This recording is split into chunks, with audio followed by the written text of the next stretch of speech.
The CBS Radio Mystery Theater presents...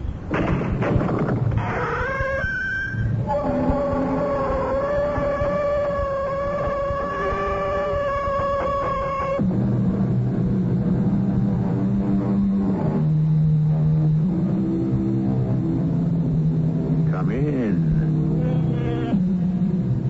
Welcome. I'm E.G. Marshall.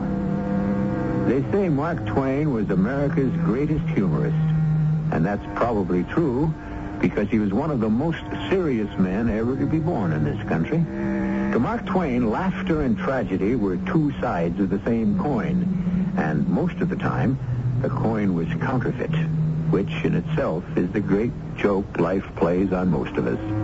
And since life is a jest which ends in a mystery, we are privileged to present one of Mark Twain's greatest mystic fantasies. You can save him. They all think he stole the money. But it isn't true. You can think of everything. Think of something now. Something. Help me. Call another witness. There are no witnesses. All we have is his own word that he didn't steal the money. You do have a witness. Who? The money. The money? What kind of witness is that? What can money do for him? You know the old saying, money talks.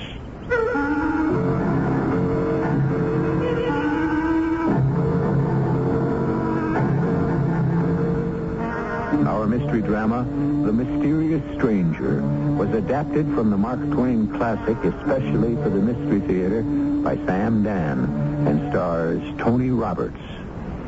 I'll be back shortly with Act One.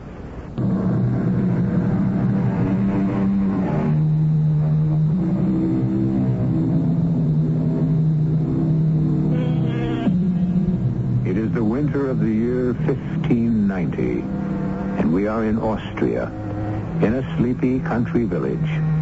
Here, high in the mountains, there are still demons and evil spirits, and witches are burned at the stake regularly. But for most people, it is a calm place, a quiet place, a prosperous place.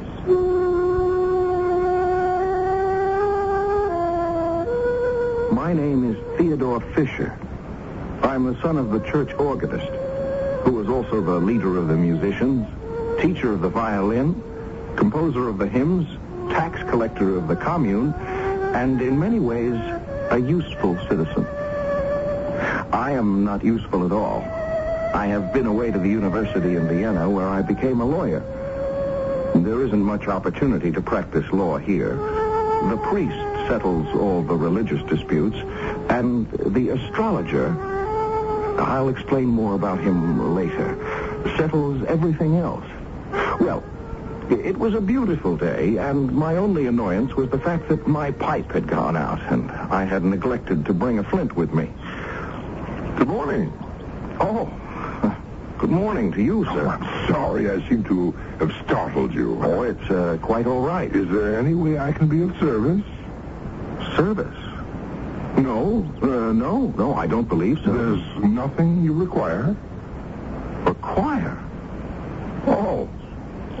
Well, I would like a light for my pipe. A little thing like that must not stand in the way of your happiness.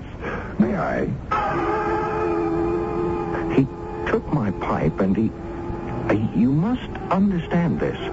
How can I say it? He simply blew his breath on it. And the tobacco glowed red, and spirals of blue smoke rose from the bowl.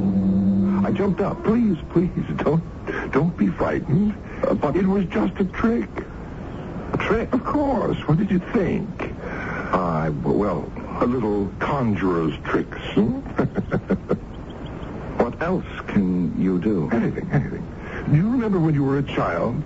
You had a toy castle. There were knights and ladies in the courtyard and cannoneers along the walls. I do remember that. How would you know? Well, it's a trick. Now, let us build that castle, With what? With this pile of dirt. But what? Everything, everyone was dirt to begin with. Isn't that so, Theodore? How do you know my name? What's a trick? And really, there's absolutely nothing to it. All you do is take some dirt. All he did was take some dirt, and before you knew it, he made a crowd of little men and little women, each no bigger than your little finger, and they all went diligently to work as they cleared a space of a couple of yards and began to build a cunning little castle.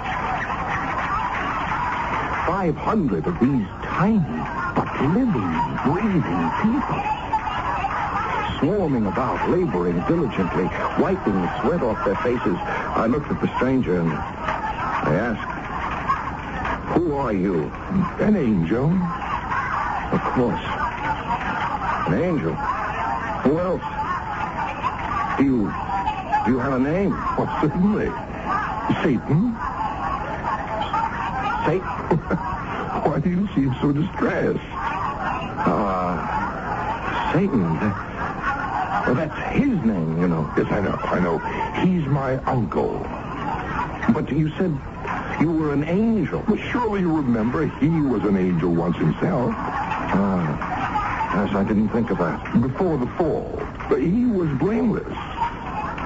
Would it be rude if I asked? No, it wouldn't be rude, and I should forgive you even if it were. Yes, I have. I've seen him millions of times since I was just a little child, hardly 1,000 years old. I was his favorite. 1,000 years old? I'm about 16,000 years old by now. That is the way you count time. 16,000 years old?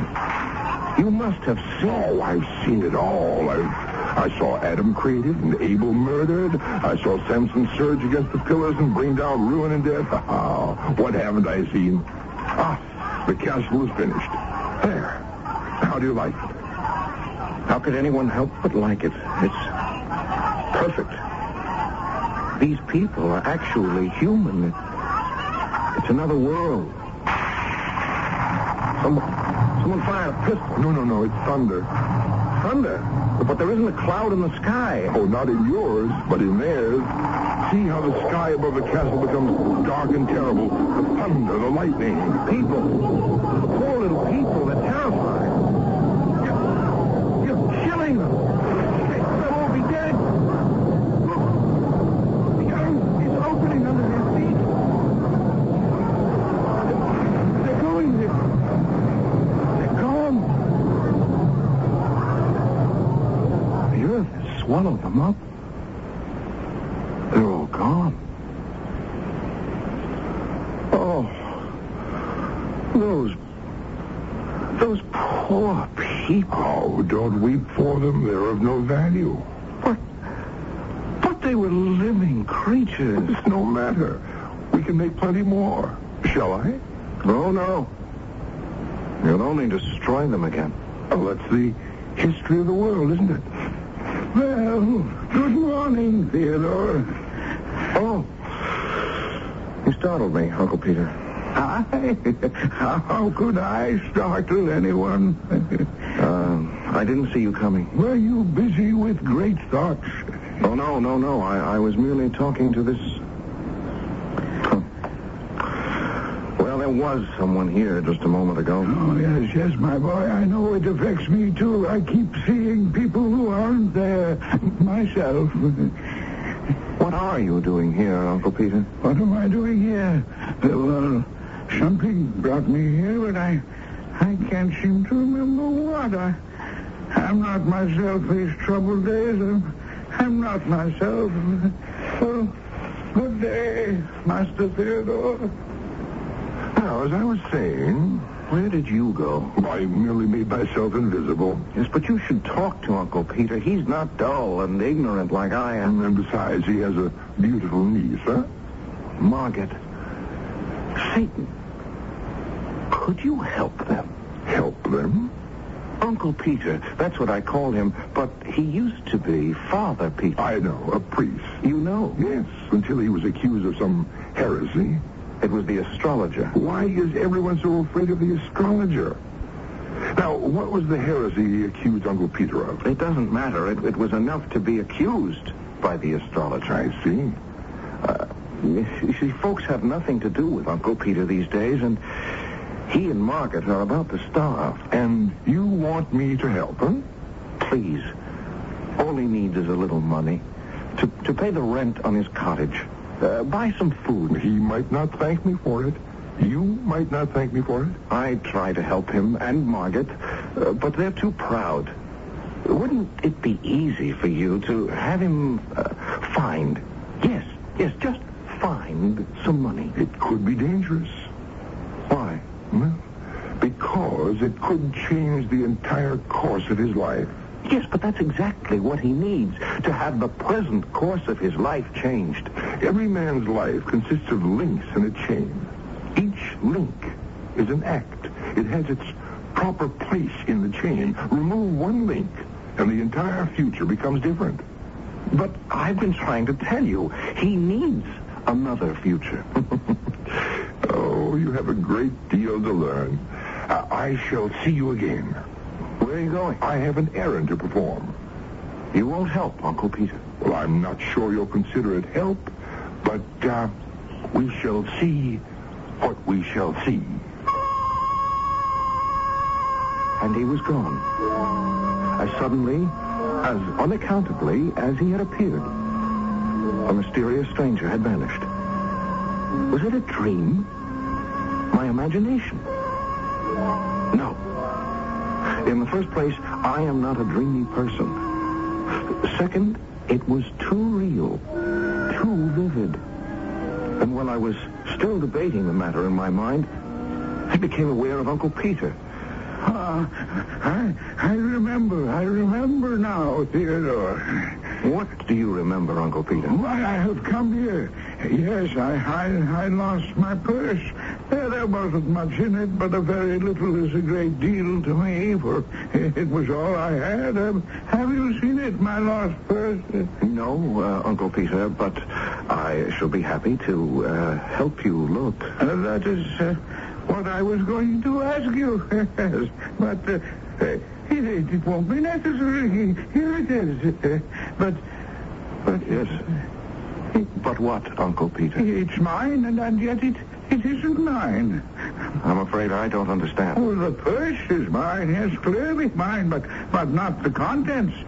This is fat. Mine was flat. This is heavy. Mine was light. Look. I looked, and I listened.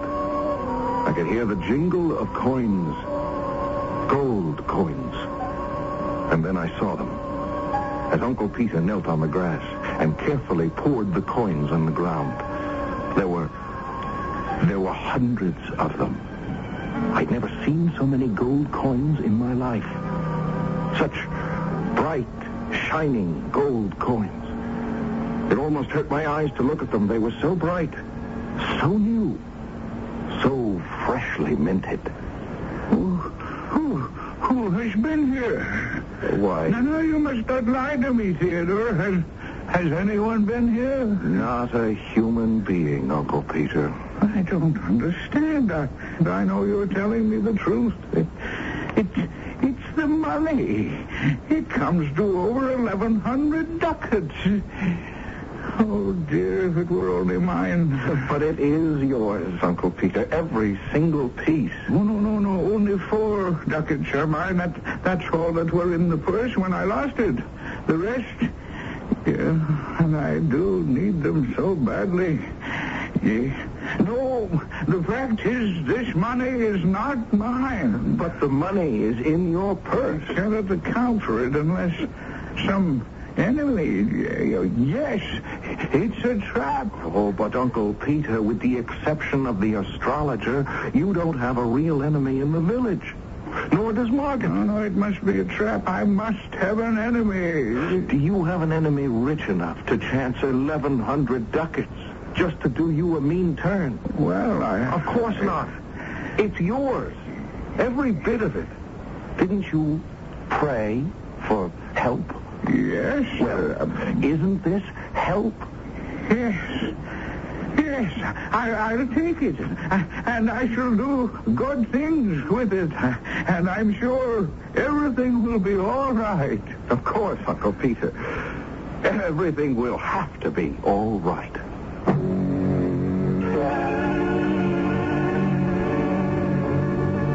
But you know and I know that it's not going to be all right. People may get to live happily ever after in many of Mark Twain's stories, but getting there is usually quite a problem.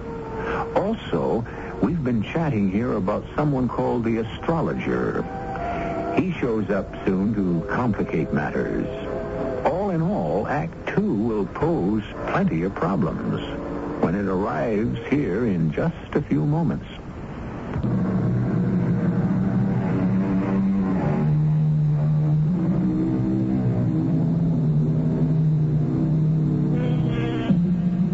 Theodore Fisher is telling the story of Mark Twain's mysterious stranger. And Theodore is the only one in the small village who has seen him. The mysterious stranger claims to be Satan's nephew. But by now, we can safely assume it's the old boy himself.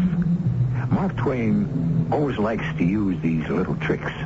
Throw a surprise visitor into a quiet little town and watch the ripples swell into waves. It made immense talk in the village the next day. Father Peter told the entire circumstance just the way it happened. He said the only way he could account for it was, well, it must have been the hand of Providence. Suddenly, Father Peter and Margaret had plenty of friends, or at least visitors. Mothers started sending their daughters to Margaret for piano lessons, and it began to look like the old adage was true. You have no trouble making money once you have money.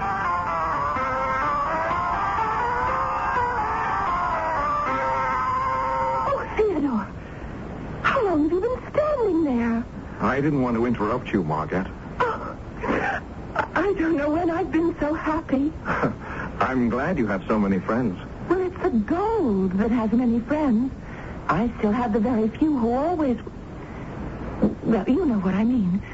And how is your uncle? He's a new man. But I'm afraid. Afraid? Of what? Well, Uncle Peter says it was a hand of Providence that brought the gold. And, wasn't it? Well, I believe it was. But there are tongues wagging in the village. There are those who say it's the hand of Satan. Satan? Yes. Oh, how would they know? I mean, why should Satan want to give your uncle all that money? Theodore, I don't understand it. One day we're poor. The next day we're rich. One day we're alone in the world, and the next day we have scores, hundreds of friends. Don't even try to understand it. Everything will be all right. But one thing troubles me deeply. What? The astrologer. We have yet to hear from the astrologer. Oh, the astrologer. Oh, well, what can he do anyhow? I tried to pass it all off as a joke. But the truth is, the very name of that man sent shivers down my spine. The astrologer.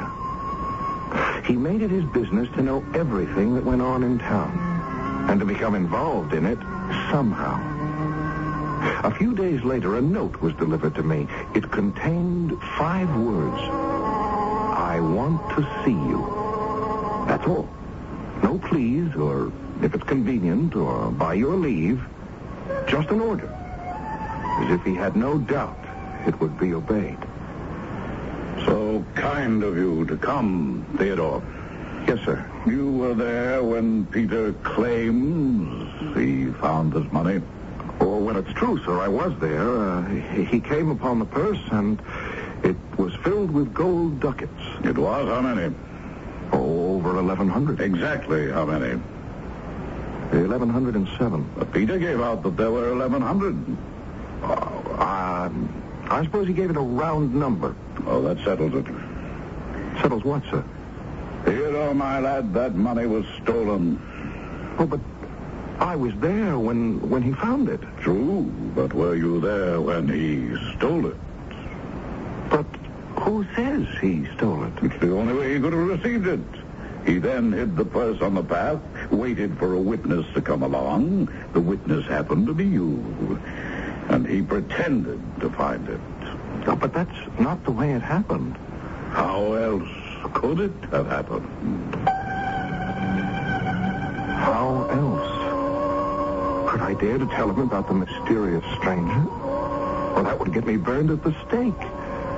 And besides, how did I even know for sure there was a stranger? Mysterious or otherwise. I didn't know what to say.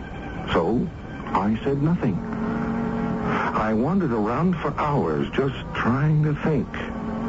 And then, finally, I decided to go see Uncle Peter. But he wasn't at home. Where is he, Margaret? In prison. No. The money, the gold, is in the hands of the sheriff, and Uncle Peter must wait for trial. Margaret, he's innocent. I know, but the astrologer is inflaming the entire town against him. Why? Why does the astrologer hate him? I don't know. How will you live? Oh, I'll manage somehow. People will stop sending their children here for music lessons. And, Margaret, you know how I feel. No. Thank you, Theodore, but I would only bring you misfortune. I don't care. You would after a while. Well, then at least let me help you. I couldn't take anything from anyone, Theodore. The Lord will help.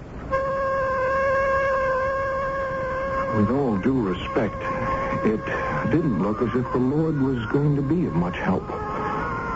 Old Ursula, who was cook, chambermaid, housekeeper, and everything else for Uncle Peter, tried the best she could, but she was unable to create miracles. I tried giving her money, which she accepted after I had told her to tell the proud Margaret that she had found the money in the street. But that couldn't go on indefinitely. There's a limit to how much money one can find lying around and how often. I was walking through the woods feeling very sorry about everything when suddenly he was standing there, Satan himself. Why? Why did you let these things happen to Uncle Peter? Well, I didn't let anything happen. I told you, and quite clearly, it would affect the course of the rest of his life. Finding that money would set an entire new chain of events in motion. All right, but we have to do something to help. Why? Why do you always feel you have to help people? You see where it can lead. But I can't just let him go under. Why not? I suppose that's the difference between you and me. Now, let me tell you the difference between us. Man is made of dirt. Remember, I saw him being made. I am not made of dirt. Man is a museum of diseases, a home of impurities. He comes today, he's gone tomorrow. I am of the aristocracy of the imperishables. Yes. One more thing. It's the smallest thing, but the most important. You know what it is? No. Man has the moral sense. The moral sense? Do you know what that is? The moral sense. I'm not sure that I do. Well, you should find out. You have it. I don't. And that's the difference between us. I couldn't win an argument with him. We walked along the path, chatting about everything under the sun, when I happened to notice Ursula. Old Ursula sitting underneath a tree. She had a sickly-looking stray kitten in her lap. Satan. Yes? Help her. Why? She works for Uncle Peter and Margaret. She and Margaret are starving. Help her to help Margaret. Once again, you want me to help someone. Just see that they have enough to eat. You know what I told you about introducing a different link into the chain of someone's life? But they're starving. Oh, this moral sense of yours. Very well. Good day, Mother. What have you got there? Any fool can see a kitten. I understand you're very poor. Why do you want to have another mouth to feed? Why not give that poor thing to some rich person? No, the rich wouldn't want this unfortunate creature. It's only the poor that have charity in their hearts. God will provide for this kitten. Oh? What makes you think so? I know so. Not a sparrow falls to the ground without his seeing it. Ah, yes, but it falls just the same, huh? So what good is seeing it fall? What good does it do the sparrow? Oh, go about your business, you blasphemous fool, or I'll take a stick to you. I was terrified. There was no way to talk to Satan. But he only smiled at her as if a mere mortal were incapable of insulting him. She jumped to her feet and the kitten leaped from her lap and started running around her. She was amazed. Why, what's come over it? A while ago, the kitten could hardly walk. Well, why don't you keep it? It's such a pretty one. The home is so lonely with the master locked up in jail. Poor Miss Margaret.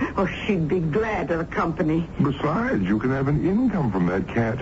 An income? Are you mad? This particular kind of cat is called a lucky cat. And why is it lucky? Well, the cat isn't particularly lucky. The owner is lucky.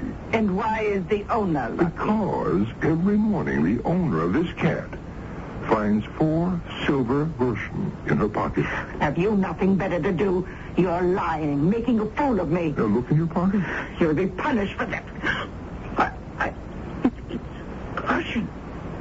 In my pocket, I have 1, 2, 3, 4 silver groschen. Oh, sir. Dear, kind master and benefactor, let me kiss your hand. I told you it was a lucky cat. Oh, it is. It is. The 3 of us walked back to the house. Ursula said we must stay for supper. Poor Margaret. She didn't mean to be inhospitable, but what on earth was there to eat? She was so embarrassed. But that cat was an enchanted thing.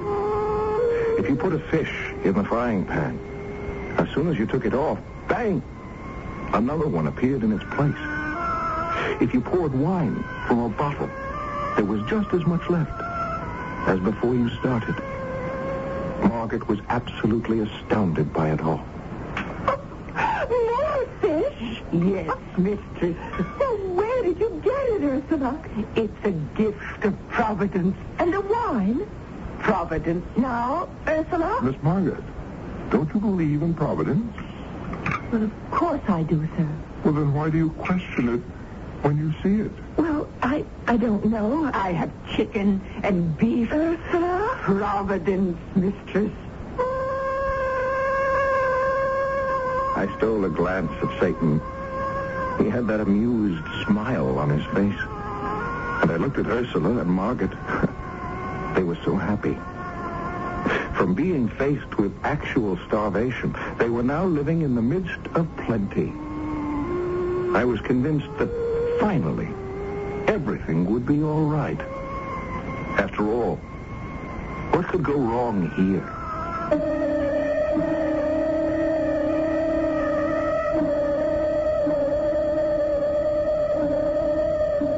Our friend Theodore. He keeps thinking everything's going to be all right.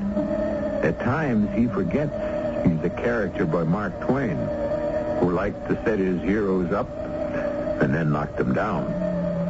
We have some more ups and downs due in Act 3, which I shall bring to you in just a few moments.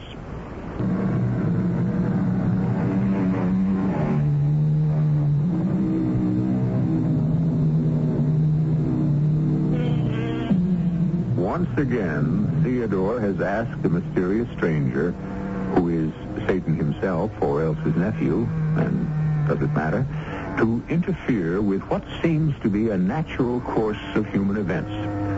And really, he asked for little enough, just some food to keep them alive. And the stranger certainly has been generous, probably too generous. Yes? Oh, Gisela Nar, aren't you? Yes, Master. What are you doing here? Oh, I work here for Ursula. You do? Oh, yes. I scrub the pots and pans and dishes and floors and windows and walls. I scrub everything. Is Miss Margaret in? Oh, no, sir. She is not home. And Ursula? Oh, yes. She's drinking her tea in the kitchen, sir.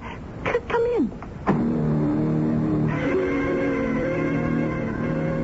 How do you like my servant, Master Theodore? But is it wise? Wise. I can afford her. You should know all about my lucky cat. I can have anything I want. And you know what I wanted all my life. What I'm trying to say is... A servant. Now, this might not mean anything to you, but if you were a servant and spent all your years serving others, why, you'd want to have... I'm asking if it's wise to engage Gisela Nar. After all, her grandmother was burned as a witch. I know, but there's nothing wrong with her. Oh, I'm not saying there is. I only think... The truth is, she's the only one I could get to come here and work for me.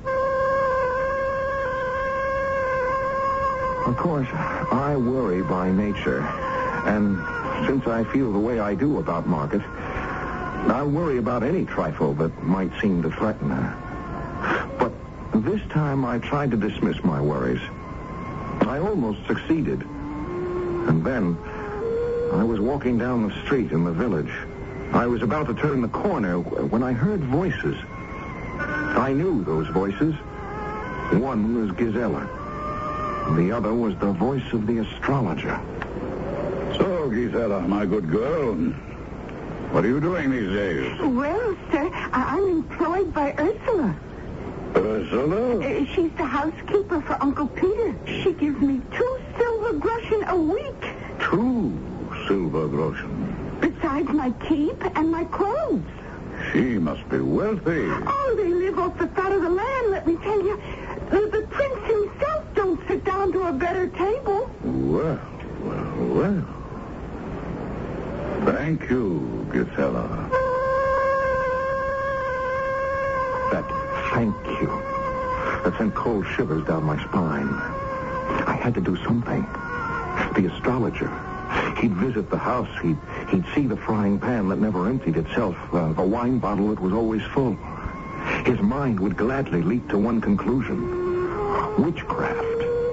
And both Margaret and Gisela would be doomed. There was nothing I could do by myself. I needed help. Are you looking for me? You have to help. Again? Please. You want me to save them from being charged with witchcraft? Admit it. Well, no, not exactly. I want you to interfere, but not really interfere. Mm-hmm. I'm only asking for a return to the status quo. Let it be as if you didn't help. Oh.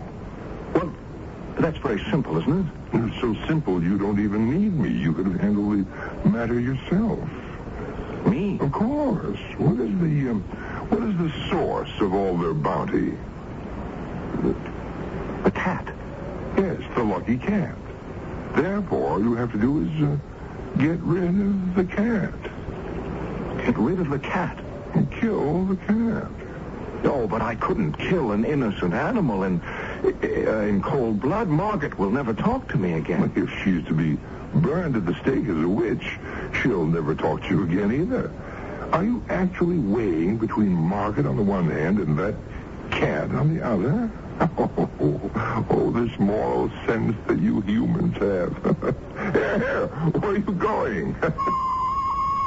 He knew perfectly well where I was going, and I could hear him laughing off in the distance as I raced for Margaret's cottage. I prayed to be on time, to get there before the astrologer did. Theodore.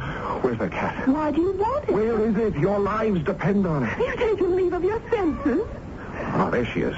Theodore, let that cat go. What are you doing? I'm taking her away. Away? Why? Do you want me to kill her here in front of your eyes? Theodore, you can't. I said get out of my way. There isn't a moment to lose. Good morning. I knocked, but no one heard, so I came in. Are we having a lover's quarrel? Oh, Sir Astrologer, I was just leaving. Theodore, I never want to see you again.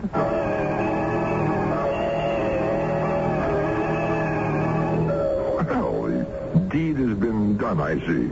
Yes, but you'll never speak to me again. Well, women seldom realize how long never can be. You saved her. The astrologer asked if he could have a bite of food and a drink of wine. And you know, there was nothing in the house. Nothing at all. I've lost her. I've lost her for good. He was quite disturbed about it and angry with himself for having listened to the wild story of a stupid young girl. Well. All in all, it was a good day's work for you. Why did I have to get rid of that cat? Oh, that cat was wandering alone in the woods and ill just a few weeks ago. It was doomed in any event. I didn't see my mysterious stranger for a while after that. I didn't see anyone. Margaret would have nothing to do with me. And I didn't care to have anything to do with anyone else. Life was lonely and sorrowful. And I was having all sorts of melancholy thoughts when there was a knock on my door one morning. Theodore, Margaret. may I come in? Oh, please. I've come here to ask you a favor. Anything. The Duke arrived this morning, and my uncle is to be tried this afternoon. Oh. And he needs a lawyer. You want me to defend your uncle? Yes. Oh, but I'm not really very good. You believe my uncle is innocent? In your heart, you believe it, don't you? Yes. Then you'll be better than a smart lawyer who doesn't believe it at all. Margaret, about the cat. I can only believe you had a good purpose in mind, although what it was, I'll never understand. Then you forgive me. I forgive you. How could I possibly get Uncle Peter acquitted? The astrologer was put in the witness box. I did the best I could. Now, Sir Astrologer, you claim these gold coins are yours. I do, young man. I, myself, was present when Peter found them. You mean when he claimed he found them? If the money is yours, how did you come by it? I found the bag in the road. When? More than 2 years ago. And what did you do? I brought it home, hid it in a secret place in my observatory tower, intending to find the owner if I could. I made diligent inquiry, but nothing came of it. And then? And then I thought, why not use the money to finish the foundling wing in the orphan asylum? So I took the money out of its hiding place and counted it to make sure it would be enough. And then, I'm sorry to say this, just as I was restoring the bag to its hiding place, I looked up, and there was Peter standing behind me. Well, how could that be? He often came to my place unannounced to ask for a little help. He was quite needy. Proceed, sir. I became uneasy and decided not to use the money just then, but to wait a bit longer in case the owner might show up. And then? When I heard of Peter's find, I was happy for him, naturally. Naturally. I had absolutely no suspicion until I discovered my own coins were gone. And I detected 3 suspicious circumstances in Peter's story. Well, please name them. A, Peter claimed to have found his money in a path. I found mine in the road. B, his find consisted exclusively of gold ducats. So did mine. C, he found 1,107 ducats. I found exactly the same.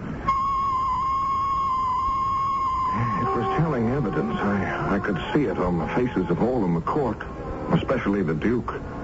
Besides, who would be inclined to disbelieve so powerful a person as the astrologer? They would find Peter guilty for sure. And suddenly he was there. Satan, in the back of the room. I turned to the Duke. Your Excellency, may I have a short respite? Granted. Listen to me. We must save him. You never learn. The disgrace of the Your scaffold. moral sense, it will be the death of you one day. Go back there and call a witness. What witness? It will occur to you at the right time. Now, Sir Astrologer, suppose we prove that this money on the table here is not the same money that you found. Then it would belong to Peter. I would say so. Your Excellency, may I call another witness? I should say witnesses. Your Excellency, it's too late in the trial for new witnesses. But these are not new witnesses. They have already been partially examined. The coins.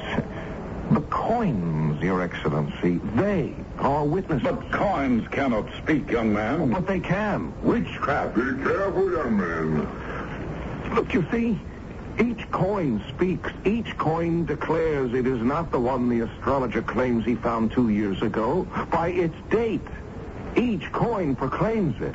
Each coin declares it did not exist 2 years ago. If Your Excellency will examine the dates, he will see that these coins were only minted at the end of this year. They're scarcely 6 months old. There was a great shout of approval. The astrologer had finally been brought to book at last, and the money was restored to Peter, and everyone crowded around him. He had many friends now. I looked around to thank Satan, but he had disappeared. And finally, I made my way over to old Uncle Peter. Sir, what is the moral sense? The moral sense? Why, that is the faculty that enables us to distinguish good from evil. Well, that sounds as if it could be considerable trouble. Oh, yes. But it's the most valuable thing we have. Valuable. Good heavens, lad, it's the one and only thing that lifts us above the beasts and makes us certain that one day we shall inherit immortality.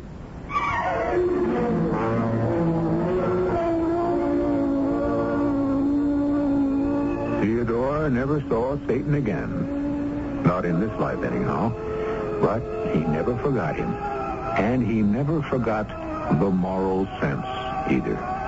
Nor should you. Nor should I. And neither did Mark Twain. Even so, there were times when he insisted the thing was more trouble than it was worth. But there's never any trouble around here. You just wait around for a few seconds, and I'll be back. Here's a tip from your Better Business Bureau. Are you looking for a nursing home? Well, here are a few tips. Start by getting a list of the licensed facilities in your area from your local health department. Find out whether they are certified to receive Medicare and Medicaid payments. Also, talk to your friends and talk to your neighbors who've placed a family member in a home. You see, it's important to visit a nursing home to check the facilities and the services. For example, food handling, patient care, in-service staff training, housekeeping, and patient activities. Now, before you sign an admission agreement, you read it carefully, including the fine print, and ask a lot of questions about what's included in the price. A number of nursing homes charge extra for such items as wheelchairs, air mattresses, and personal laundry. A tip from your Better Business Bureau.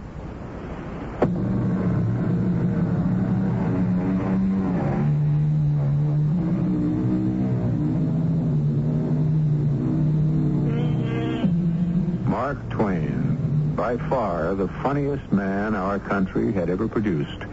And yet, underneath a wisdom and an understanding. For it was Mark Twain who wrote, "What a silly, poor thing is human life. How childish its ambitions. How ridiculous its pomps. How trivial its dignities. How cheap its heroisms. How capricious its course. How brief its flight. How comic its tragedies. How tragic its comedies." And then, having said all this, he proceeded to make it all very funny. Our cast included Tony Roberts, Joe Silver, Marion Seldes, Bryna Rayburn, and Ian Martin. The entire production was under the direction of Hyman Brown. And now, a preview of our next tale. Intrastar is a fact. Not to my astronomers. Well, that means nothing. They are finite. Only their souls are infinite. And a few of them, in a disembodied state, have visited my planet. Dr. Sargent is one of those rare souls. You have told Mr. Dennis everything. And he thinks you're a lunatic. That's right. You sit there and tell me you're from another planet. And I'm a god. And that Intrastar... Well, tell me more. Lord Z is the ruler. I am his aide. Intrastar is the gathering place, a way station, if you will, for all the human souls. They arrive there after death for redistribution in the unborn. Reincarnation is a fact? Yes. This is E.G. Marshall inviting you to return to our Mystery Theater for another adventure in the macabre. Until next time, pleasant dreams.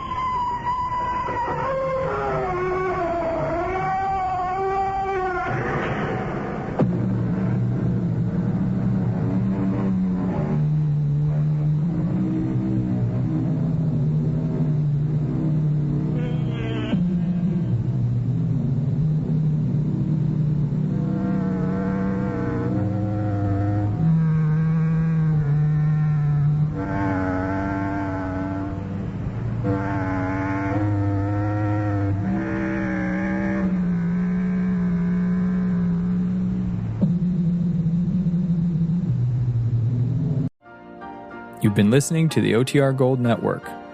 Find more classic radio at otrgold.com.